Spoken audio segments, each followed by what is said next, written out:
Movie की शुरुआत होती है अमेरिका के बहुत बड़े बिजनेसमैन पार्क को दिखाते हुए, जिसका बेटा बहुत बीमार है।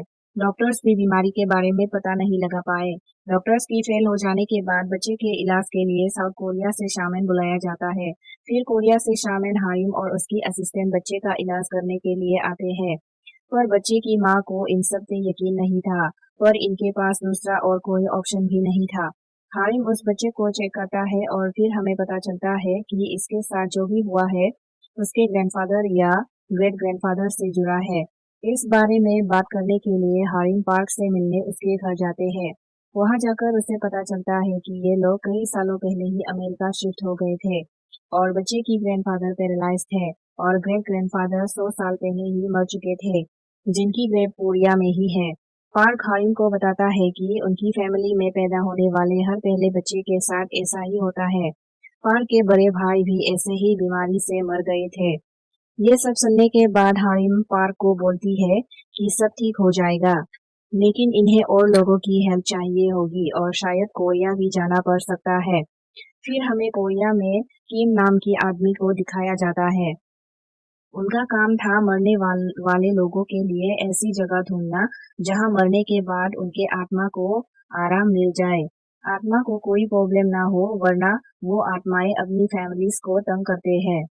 हारिम किम से मिलने आती है। हारिम इन्हें पार्क के बारे में बताती है कि वो बहुत बड़े बिजनेसमैन है, लेकिन उसके फैमिली में एक प्रॉब्लम है कि उनके घर में जो भी पहले पैदा होता है वो बीमार रहता है और ये सारी प्रॉब्लम्स कोरिया से शुरू हुई है और इनकी ग्रैंडफादर कोरिया में बरीड है। हारिम को किम की मदद चाहिए थी और किम मान भी जाते हैं। अगले दिन पार्क भी किम से मिलने आता है क्योंकि उसे अपनी ग्रैंडफादर की एक्सुमा करवाना था। एक्सुमा मतलब एक ग्रेव को खोलकर वहां के डेड बॉडी को दूसरी ग्रेव में शिफ्ट करना। पार्क किम को लेकर अपने ग्रैंडफादर की ग्रेव के पास जाता है, जो पहाड़ के ऊपर बनी थी। वहां जाकर देखा कि बहुत सारे फॉक्स ग्रेव के आसपास घूम रहे थे और ये अच्छा साइन नहीं था और ग्रेव में कोई नेम प्लेट भी नहीं था। पार्क बताता है कि उसके दादा एक जनरल थे और ये ग्रेव उन्हें आर्मी की तरफ से अलॉट हुई थी। किम को कुछ समझ में नहीं आ रहा था क्योंकि यह जगह तुम भी नहीं लग रही थी और ये बात वो हारिम से डिस्कस करते हैं। वो हारिम से कहता है यहाँ पे बहुत सारे एनिमल्स है और वो नेगेटिव एनर्जी को सेंस कर पा रहा है और वो हारिम को भी यहाँ काम करने से मना कर देता है क्योंकि उसे लगता है अगर वो लोग यहाँ काम करेगा तो उनकी जान भी जा सकता है। ये सुनकर हारिम भी परेशान हो जाती है। उस रात दोबारा तीनों मीटिंग करता है जहाँ किम शेयर करता है कि जल्द ही उनकी बेटी की शादी होने वाली है। यह सुनकर पार्क इमोशनल हो जाता है और अपने बेटे को जल्द ही मरने वाला है बताता है। हारिम और किम भी इमोशनल हो जाते हैं और हारिम पार्क की मदद करने की को राजी हो जाता है और वो उसके दादा की ग्रेव को डिग करने की बात करती है। वहां पर वो एक रिचुअल करेगी जिससे वहां का इवल स्पिरिट भटक जाएगी और प्रॉब्लम सॉल्व हो जाएगी। किम भी उसकी आइडिया अच्छा लगता है, इसलिए वो एक्समा करने के लिए मान गए। अगले दिन कब्र खोदने का काम शुरू हो जाता है। यहाँ पर पार्क की आंट भी आती है क्योंकि वो ग्रैंडपा की डॉटर थी। उनके परमिशन के बगैर ग्रेव नहीं खोद सकते थे। हारिम यहाँ पर रिचुअल का सारा सामान ले आती है जिसमें 5 सुअर थे। उन 5 लोगों के लिए सेक्रीफाइस करेगा जो ये कब्र खोदने वाले थे। खुदाई का काम शुरू हो जाती है और दूसरी तरफ हारिम ईवल को भटकाने के लिए रिचुअल शुरू कर देती है। रिचुअल करते वक्त वो अपना मुंह काटती है और पास पे लगे हुए पिग्स की बॉडी को भी काट कर उनका खून पीती है। उसका ये रिचुअल तब तक चलता है जब तक ग्रैंडपा की हड्डियों को निकाला नहीं गया। कॉफिन को निकालने के बाद एक मजदूर इंसानी सर वाले एक सांप दिखता है और वो किसी को बताए बगैर उसे मार देता है। ऐसा करते ही मौसम खराब हो जाता है। किम ग्रैंडपा की हड्डियों को जलाना चाहते थे, लेकिन मौसम की वजह से उनका काम रुक जाता है। उन्हें ये काम जल्द ही करना था क्योंकि ग्रैंडपा के सोल उनके हड्डियों से जुड़ा था, जिन्हें जलाने पर ही उन्हें उन्हें शांति मिल सकता है। किम ने बहुत सारे नेगेटिविटी देख लिया था, इसलिए वो पास के गांव में वो ग्रैंडपा के बारे में इंफॉर्मेशन इकट्ठा करने जाता है, जहां इन्हें पता चलता है कि उस ग्रैंडपा के बारे में ज्यादा लोगों को पता नहीं था। अगर किसी को पता था तो यही कि उनके ग्रेव खजाने से भरी है। इनकी ये बातें सुनकर खजाने की लालच में एक आदमी ग्रैंडपा की कॉफिन खोल देता है, जिसके कारण ग्रैंडपा का आत्मा आजाद हो जाता है और ये सब हारिम देख लेती है। वो ग्रैंडपा की आत्मा को कंट्रोल करने के लिए रिचुअल करना शुरू करती है, पर शायद ये काम नहीं कर रहा है क्योंकि उनकी आत्मा अमेरिका के घर में जा चुका है। वहां जाते ही वो अपने बेटे और उसकी वाइफ को मार देते हैं, जिसके बाद ग्रैंडपा के आत्मा ने पार्क को भी डराना शुरू कर दिया था। पार्क बहुत ज्यादा डरा हुआ था। उसी वक्त उसे किम की कॉल आते हैं। फोन पे किम बोल रहा था कि ग्रैंडपा की आत्मा आजाद हो गई है। उसने उसके पेरेंट्स को भी मार दिया और अब वो पार्क को भी मारने वाला है और उसे बचकर रहने को कहता है। तभी अचानक डोर पे कोई नॉक करता है। दरवाजे के पीछे जो कोई भी था वो अपने आप को किम बता रहा था। पार्क कंफ्यूज्ड हो जाता है क्योंकि फोन पे भी वो किम से बात कर रहा था और दरवाजे पर भी किम था। फोन वाला किम उसे दरवाजा खोलने से मना कर देता है और उसे विंडो खोलने को कहता है और वो फोन वाले किम की बात मानकर विंडो खोल देता है। उसे खोलते ही आत्मा अंदर आ जाता है। मतलब फोन पे जो था वो ग्रैंडपा की आत्मा थी और दरवाजे पे असली किम। दरवाजा ना खोलने पर किम होटल की स्टाफ से चाबी लाता है। दरवाजा खोलने पर देखता है कि पार्क को ग्रैंडपा की आत्मा ने अपने वश में कर लिया था। पोजेस्ड पार्क किम को बताते हैं कि वो अपने फैमिली के पीछे क्यों पड़ा है। वो बताते हैं जब कोरियन और जापानीज के बीच वार शुरू हुई थी तो ग्रैंडपा ने अपनी ही लोगों के साथ गद्दारी करके बहुत पैसे कमाया और उसी पैसे की वजह से उनकी पूरी फैमिली अमेरिका जाकर बस गई। लेकिन जिनके वजह से वो अमीर हुए उनको कभी इन लोगों ने आकर पूछा ही नहीं, ना कभी इनकी ग्रेव पे आए। वो इन सब के वजह से बहुत गुस्सा थे। इसके बाद वो पार्क को ही मार देता है। मरते मरते पार्क किम से कहता है the fox cut off the tiger's waist. Kim उसकी बात को नहीं समझ पाता। उसके बाद ग्रैंडपा अपनी बेटी और पार्क के बेटे को मारने निकल चुके थे।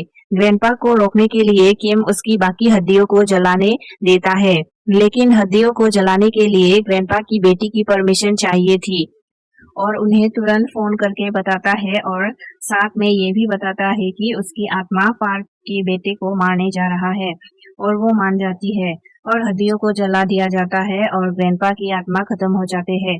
लेकिन स्टोरी यहीं पे खत्म नहीं होती है। फिर हमें किम को दिखाते हैं जो ग्रैंडपा की ग्रेव खोदने में मदद किया था। किम उसे मिलने जाता है।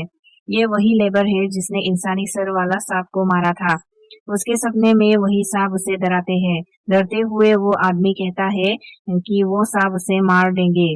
किम पूछते हैं कि यह सब सपने उसे कब से आ रहा है और वो बताते हैं जब से उसने ग्रैंडपा का कब्र पर इंसानी सर वाला सांप देखा था।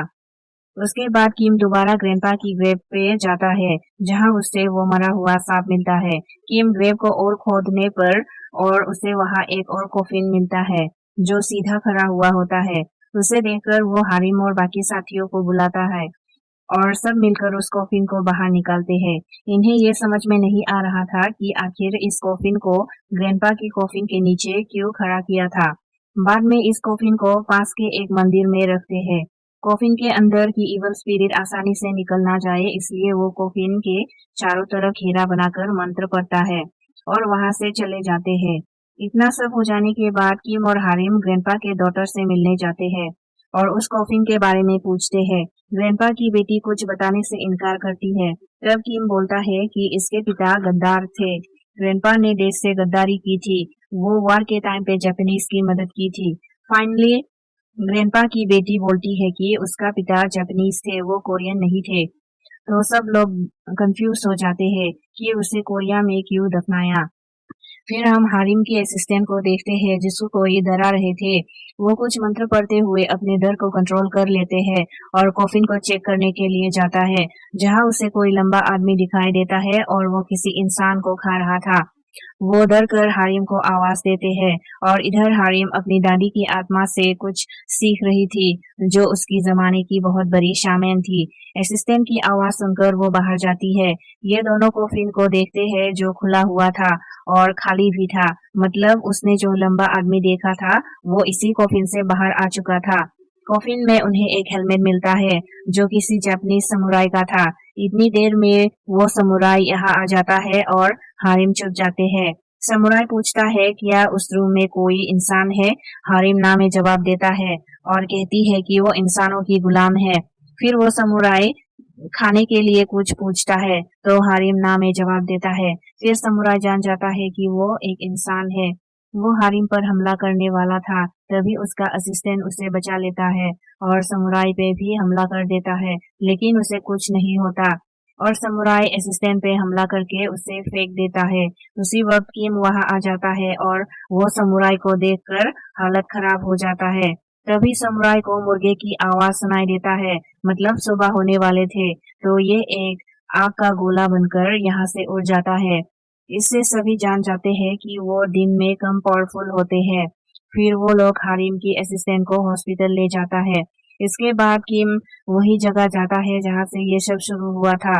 वो आसपास की जगह पर भी जाता है, लेकिन उन्हें कुछ पता नहीं चलता। यहाँ हारिम की असिस्टेंट को होश आता है, मगर वो अजीब तरह से बिहेव कर रहे थे, तो उन्हें पता चलता है कि वो पोजेस थे।